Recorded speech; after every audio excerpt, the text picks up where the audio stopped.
Hello friends, कैसे हैं आप लोग। लव फॉर प्लांटिंग में आप सबका बहुत बहुत वेलकम है। तो फ्रेंड्स, हिबिस्कस प्लांट के बारे में आज मैं बात करूंगी। इस प्लांट की केयर किस तरह से करनी चाहिए और 2 खाद मैं ऐसे बताऊंगी कि जिसका आप इस्तेमाल करके इसमें बहुत ढेर सारी कलियां भी पा सकते हैं और बहुत ही अच्छी तरह से इससे फ्लावरिंग भी ले सकते हैं। फूलों का साइज़ बड़ा आएगा और कलर भी निखर कर आएगा। तो हिबिस्कस प्लांट की केयर किस तरह से हमें करनी चाहिए कि हम ज़्यादा से ज़्यादा और काफ़ी ढेर सारी कलियां पा सकें। जैसे कि आप मेरे प्लांट में देख रहे हैं, ढेर सारी ब्रांच पे और एक ब्रांच पे कई कई कलियां आई हैं और इसमें डेली बेस पे 8 से 10 फूल बराबर इसमें खिलते रहते हैं। तो सबसे पहले हिबिस्कस प्लांट को आप जब भी इस प्लांट को लगा रहे हैं तो आप इसको दिन भर की सनलाइट में रखिए। विंटर में हम इसे तो दिन भर की सनलाइट दे देते हैं, लेकिन अब जबकि गर्मियाँ काफ़ी ज़्यादा बढ़ गई हैं, अप्रैल और मई जून के महीने में हमें सिर्फ इसे 4 से 5 घंटे की धूप में रखना होगा, तभी हम इसे अच्छी फ्लावरिंग ले सकते हैं। जो दोपहर की धूप रहती है, जैसे कि 12 से 4 बजे की धूप रहती है, इस धूप में आप अपने पौधे को बचा कर रखेंगे तो आप अच्छी तरह से इसे फूल पा सकते हैं। क्योंकि जो दोपहर की धूप रहती है ये पौधे को जला देती है और जो फूल उसमें खिलते हैं, फूल बहुत ही जल्दी से झड़ जाते हैं। तो हमें सिर्फ 4 से 5 घंटे की धूप इसे देना चाहिए। इसके अलावा दोस्तों, जब आप हिबिस्कस के प्लांट आप नर्सरी से लाकर लगा रहे हैं तो इसकी मिट्टी आपको बिल्कुल अच्छी तरह से बनानी चाहिए। एक हिस्सा मिट्टी ले लीजिए, एक हिस्सा खाद, एक हिस्सा सैंड, तीनों को अच्छी तरह से मिलाकर आप उसमें हिबिस्कस प्लांट को रिपोर्ट कर सकते हैं। क्योंकि गुड़हल का प्लांट एक ऐसा प्लांट रहता है, ये परमानेंट प्लांट रहता है और ये हमेशा फ्लावरिंग करता रहता है, चाहे गर्मी हो चाहे ठंडी हो। कुछ 1-2 महीने में इसकी फ्लावरिंग कम हो जाती है, लेकिन ये 12 महीना अच्छी तरह से फूल देता रहता है और काफ़ी ढेर सारी कलियां भी इसमें आती रहती हैं। और जब ये ज़्यादा फूल देता है तो हमें इसमें खाद भी ज़रूर देना चाहिए। महीने में एक बार हमें इसमें कुछ न कुछ खाद ज़रूर दे देना चाहिए। तो आज मैं ऐसे कुछ खाद बताऊंगी कि जिसका आप इस्तेमाल करके अपने पौधे में दे सकते हैं और काफ़ी ढेर सारी फूल भी पा सकते हैं। हिबिस्कस के प्लांट में आप हमेशा कुछ 1-2 खाद देते रहेंगे तो ये बहुत ही अच्छी तरह से फूल इसमें आते रहते हैं। और दूसरी चीज़, पानी की बात करें तो इसमें गर्मी के दिनों में आप इसको डेली बेस पे पानी दीजिए, क्योंकि इसको पानी बहुत ज़्यादा पसंद रहती है। विंटर के सीज़न में हम 1 दिन या 2 दिन के बाद इसमें पानी देते हैं, लेकिन जबकि गर्मी के महीने में हमें इसमें अगर आप सुबह पानी दे रहे हैं, शाम को पानी सूख जा रहा है तो भी आप पानी दे सकते हैं, या तो फिर डेली बेस पर आप इसमें हिबिस्कस के प्लांट में पानी दीजिए। और इसके अलावा अगर आपका पौधा फूल देकर फूल सूख चुका है तो फूल को आप तुरंत हटा दें।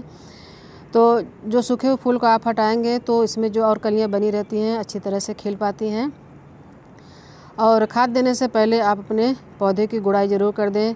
मिट्टी की गुड़ाई आपको 15 से 20 दिन में या महीने में एक बार ज़रूर कर देनी चाहिए। इससे क्या होता है कि जो एक्स्ट्रा रूट रहती है वो कट जाती हैं और पौधे में नए रूट्स बनती हैं, तो जो रूट फैलते हैं तो उसी से ज़्यादा ब्रांच आती हैं। तो आप देख सकते हैं हमने पौधे में गुड़ाई कर दिया है और काफ़ी ज़्यादा रूट इसमें थी और रूट को अच्छी तरह से कट गया है। अब मैं इसमें गुड़ाई करके हमने और मिट्टी को निकाल दिया है, क्योंकि क्या होता है कि जब खाद दे देते काफ़ी पॉट भर जाता है तो इससे खाद देने में दिक्कत आती है। तो गुड़ाई करके आपको थोड़ा मिट्टी निकाल दें, फिर आप उसमें खाद दे सकते हैं। तो गुड़ाई हमें ज़रूर करनी चाहिए। इसके बाद दोस्तों देखिए, ये हमने वर्मिंग कंपोस्ट लिया है। 12 इंच का ये मेरा पॉट है, तो इसमें 2 से 3 मुट्ठी हमने वर्मिंग कंपोस्ट लिया है। आप जब भी हिबिस्कस प्लांट की पौधा अगर आप लगाते हैं तो इसको हमेशा आप बड़ा गमला दीजिए। 12 इंच का या 14 इंच का आप इसको गमला दीजिए। छोटे गमले में कभी भी हिबिस्कस प्लांट को आप ना लगाएं। बड़े गमले में लगाएंगे तो ये बहुत ही अच्छी तरह से फ्लावरिंग करता रहता है, क्योंकि ये बड़ा पौधा है। इसके अलावा वर्मिंग कंपोस्ट के अलावा यहाँ पे हमने 2 चम्मच नीम की खली लिया है। नीम की खली दोस्तों बहुत ही ज़्यादा ज़रूरी रहती है, क्योंकि मिट्टी में फंगस वगैरह जो लगे रहते हैं इससे ख़त्म हो जाते हैं। और खाद देने के बाद आपको मिट्टी से ढक देना है। 2 से 3 मुट्ठी आप मिट्टी से खाद को ढक दीजिए, तब आप उसमें पानी दे सकते हैं। हिबिस्कस प्लांट आप जब भी लगाएं तो मिट्टी के पॉट में लगाएं या तो सीमेंट के पॉट में। पॉट आपको बड़ा ही देना है, क्योंकि ये परमानेंट प्लांट रहता है, हमेशा फ्लावरिंग करता रहता है और साइज़ में भी ये बड़ा प्लांट है। आप अगर इसको ज़मीन में लगाएंगे तो ये काफ़ी बड़ा ट्री बन जाता है। इसके अलावा हमने 2 खाद मिट्टी में दे दिया है। आप इसके अलावा 2 खाद और दे सकते हैं अपने पौधे में अच्छी फ्लावरिंग के लिए और पौधे को हेल्दी बनाने के लिए। यहाँ पे हमने 1 चम्मच NPK 20-20-20 लिया है। ये तीनों बैलेंस फर्टिलाइज़र है। इसमें पोटेशियम, फास्फोरस और नाइट्रोजन की मात्रा रहती है। ये तीनों ही हमारे पौधे के लिए बहुत ही ज़्यादा ज़रूरी रहती है। ये एक केमिकल फर्टिलाइज़र है, अगर आपके पास है तो आप इसे दे सकते हैं। इससे बहुत ही अच्छी तरह से फ्लावरिंग होता है। और ये 1 चम्मच मैग्नीशियम सल्फेट है, यानी एप्सम सॉल्ट है। एप्सम सॉल्ट भी आपको महीने 2 महीने में एक बार अपने पौधे को ज़रूर दे दिया करें। इससे पौधे की में जो पत्तियां रहती हैं काफ़ी अच्छी तरह से ग्रीन आती हैं और जो फूलों का साइज़ रहता है काफ़ी बड़ा आता है और फूल भी काफ़ी ढेर सारे आते हैं। तो हमें महीने में या 1.5 महीने में ये 2 खाद अपने पौधे को ज़रूर दे देना चाहिए। इससे पौधा हेल्दी भी रहता है और काफ़ी अच्छी तरह से ग्रोथ भी करता है, रूट्स का डेवलपमेंट भी अच्छा होता है और काफ़ी रूट मजबूत भी होता है, तो पौधा भी हमारा मजबूत रहता है। तो अच्छी तरह से मिलाकर हमने मिट्टी में मिला दिया है और आप चाहे तो इसका स्प्रे भी कर सकते हैं। तो थोड़ा सा हमने बचा लिया है और उसमें आधा लीटर पानी में हमने इसको मिलाकर अपने पौधे पर स्प्रे भी करना है।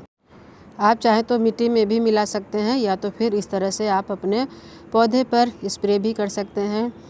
इसके अलावा ये तो फर्टिलाइज़र का स्प्रे हो गया, लेकिन हिबिस्कस के प्लांट पे बहुत ही ज़्यादा मिलीबग का अटैक होता है, कीड़ों का अटैक होता है, जैसे कि कलियाँ गिर जाती हैं।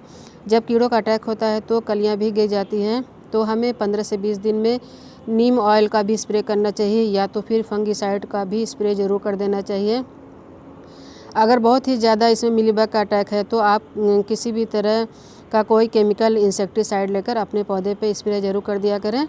इससे पौधा काफ़ी हेल्दी रहेगा और कीड़े मकोड़े से भी आपका पौधा बचा रहेगा। और जब पौधा हेल्दी रहता है तभी उसमें ढेर सारी कलियाँ आती हैं और काफ़ी अच्छी तरह से फ्लावरिंग होता है और हमेशा इसमें फ्लावरिंग होता रहता है। लेकिन कीड़ों का हमें बचाव करना है और कुछ हम केयर कर लेंगे तो हिबिस्कस के प्लांट में आप देखेंगे बहुत ही अच्छी तरह से फ्लावरिंग होता रहता है। चाहे वो देसी हो चाहे हाइब्रिड हो, सभी तरह के पौधे में अच्छी ग्रोथ, अच्छी फ्लावरिंग होती है और फूलों का साइज़ भी काफ़ी बड़ा आता है। तो आप देख सकते हैं मेरे पौधे में काफ़ी ढेर सारी कलियां बनी हुई हैं और काफ़ी फूल खिल भी चुके हैं। इसमें 8 से 10 फूल बराबर खिलते रहते हैं और फूल काफ़ी अच्छी तरह से खिला था। दोस्तों, मैं वीडियो नहीं बना सकी थी क्योंकि मेरी तबीयत नहीं ठीक थी। तो फूल खिल के झड़ चुके हैं, लेकिन आप देख सकते हैं कलियों का अंबार लगा है। तो इसी तरह से आप केयर करेंगे तो आपके भी पौधा इस तरह से हो जाएगा। तो बस दोस्तों, वीडियो अगर अच्छा लगा होगा तो लाइक शेयर कमेंट करिएगा, चैनल को सब्सक्राइब करिएगा। तब तक के लिए थैंक यू।